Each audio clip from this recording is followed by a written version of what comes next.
Menteri Hukum dan HAM Yasona Laoly berencana membebaskan napi koruptor karena corona. Alasan utamanya, lapas yang kelebihan kapasitas akan membuat penyebaran virus ini tidak terkendali dan jika satu tertular akan membahayakan semua. Menurut hitung-hitungan Yasona, minimal 30.000 napi akan bebas. Itu belum termasuk napi koruptor yang akan mendapatkan berkah pembebasan juga. Yasona bahkan akan merevisi PP untuk meloloskan 300-an napi koruptor yang usianya di atas 60 tahun dan telah menjalani 2/3 masa hukuman. Mari kita bedah. Oke, secara prinsip alasan ini bisa diterima, masuk akal, dan memang ini praktek yang juga sudah dilakukan di negara-negara lain dalam merespon pandemik ini. Ya, lapas kita kelebihan kapasitas luar biasa, tidak main-main, bahkan ada lapas yang over kapasitas sampai 700%. Secara umum, kapasitas lapas dan rutan di seluruh Indonesia itu sekitar 130.000 orang, sementara jumlah real penghuninya hampir 270.000 napi. Beberapa kali saya melihat langsung kondisi lapas kita, memang tidak manusiawi, orang bertumpuk seperti pindang, bahkan tidurnya pun harus bergantian. Assalamualaikum. Masuk permisi. Cobalah di sini ya. Iya, berapa orang ini Pak satu kamar Pak? 37 orang. Oh, Kamu ini berapa? Ada yang private ini. 2 orang di sini. 2 di sini semua. Di bawah sini semua ya Pak, gitu ya? Tetap aja udaranya di dalam panas kalau pakai kipas angin. Iya, apalagi karena banyak orang kan. Banyak orang ini. Panas. Kondisi ini jauh dari ideal dan alasan kesehatan mencegah penyebaran corona menjadi valid. Khusus apalagi untuk napi dengan tingkat resiko besar memiliki sakit bawaan dan usia lanjut. Demi alasan kemanusiaan, pembebasan mereka dengan syarat-syarat tertentu sangat bisa diterima. Tapi alasan ini menjadi mengada-ngada ketika kita bicara soal napi koruptor. Sel bagi napi koruptor berbeda dengan tahanan lain. Di Lapas Sukamiskin misalnya, 1 napi 1 kamar, lengkap dengan fasilitas pula. Alih-alih berdesakan dengan napi lain sehingga bisa tertular corona, para koruptor di Sukamiskin bahkan ada yang bisa mandi air panas dengan water heater di kamar mandi pribadi dan olahraga di dalam sel eksklusif mereka.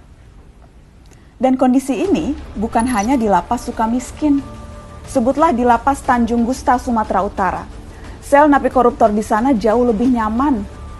Menteri Yasona sendiri yang mengakui kebijakan umumnya di seluruh Indonesia, sel napi koruptor dipisahkan dengan napi umum.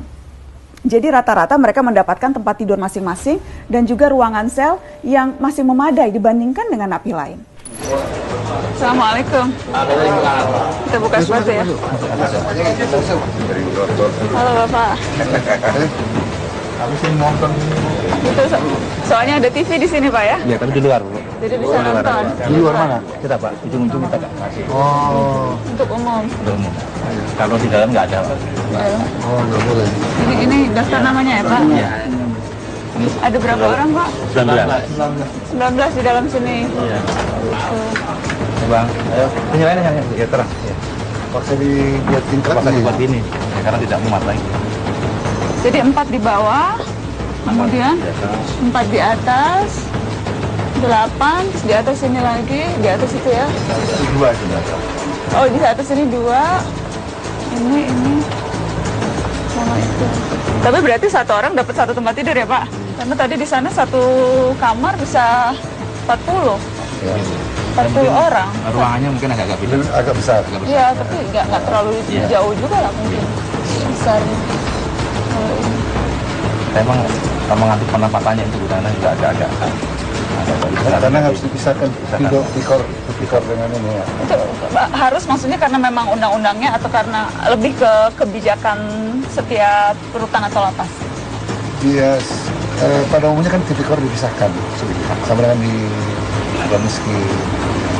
Tapi itu Jadi memang kebijakan itu yang sejak dulu ya. kebijakan yang memang diambil. Itu dari segi fasilitas. Sekarang mari melihat angka. Dari hampir 250.000 napi di seluruh negeri, yang napi koruptor jumlahnya sekitar 4.500-an. Berarti itu sekitar 1,8% dari total napi. Jadi pembebasan napi koruptor dengan tujuan menghambat penyebaran COVID-19 di lapas menjadi tidak relevan karena angkanya sangat kecil dibandingkan dengan napi kejahatan lain, hanya 1,8%. Menjadi wajar kalau kemudian sejumlah aktivis pegiat anti korupsi curiga kebijakan membebaskan napi koruptor ini hanyalah akal-akalan saja.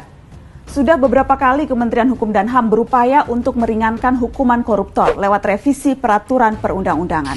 Catatan ICW misalnya, selama 2015 hingga 2019, Menteri Yasona sudah 4 kali mengatakan mau merevisi PP 99 tahun 2012 tentang syarat dan hak napi di lapas.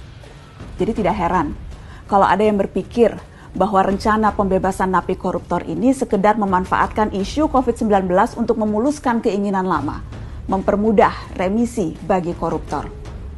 Jadi, Pak Menteri yang terhormat, supaya kita tidak curiga macam-macam, coba dibuka dulu ke publik narapidana kasus korupsi apa dan di mana yang menempati sel berdesak-desakan seperti napi umum pencuri ayam yang bahkan harus tidurnya bergantian. Oh ya, sekalian, kalau memang mau cek lapas koruptor, titik cek lagi sel Papa Setia Novanto dan kawan-kawannya di Sukamiskin. Lagi di sel nonton Netflix atau lagi pelesiran makan di warung Padang ya?